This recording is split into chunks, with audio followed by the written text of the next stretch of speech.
Hi,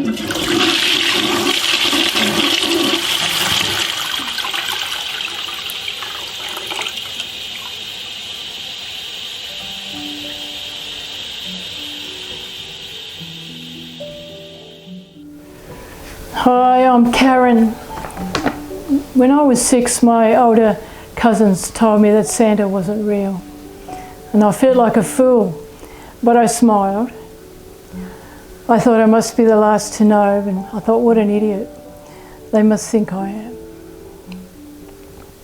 And it was the same year my mother died suddenly with an aneurysm.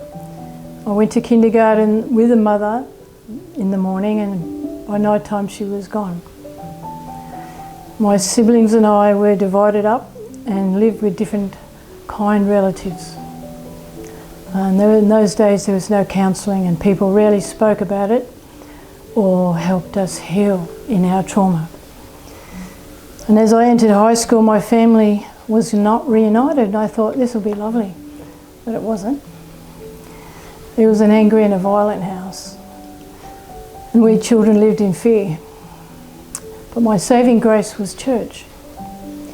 And we were sent to the closest church to give the adults a rest on the weekend.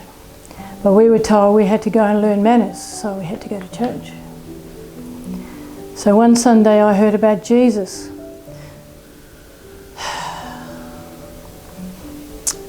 And how God had a wonderful plan for my life.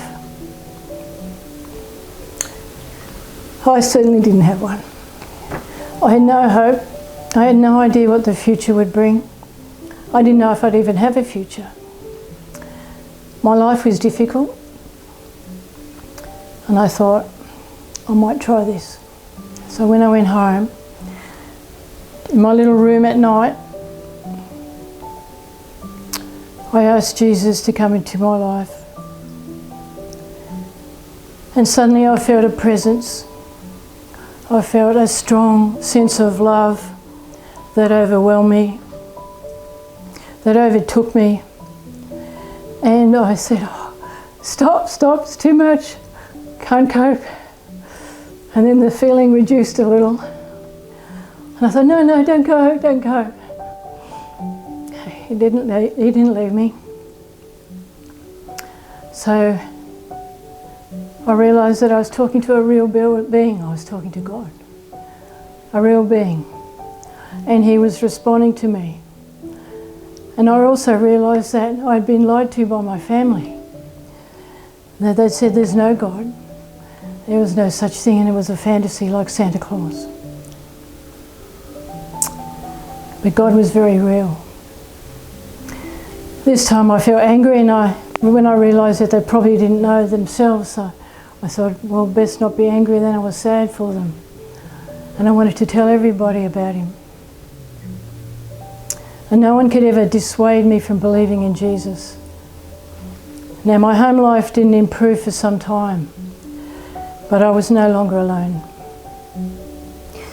Later on, as an adult, Jesus was able to heal my heart and teach me his ways.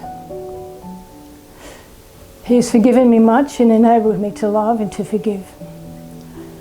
And I'm forever grateful for whatever he's done for me, his wonderful grace and his kindness. Jesus has never left me, even when I have not always followed and trusted him as I should. He has been patient and faithful and generous. He never lies to me. God is very real, and Jesus Christ, his Son, is the doorway to the Father.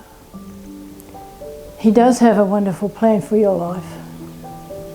And why don't you ask him today to be your King and your Saviour? You'll never regret it.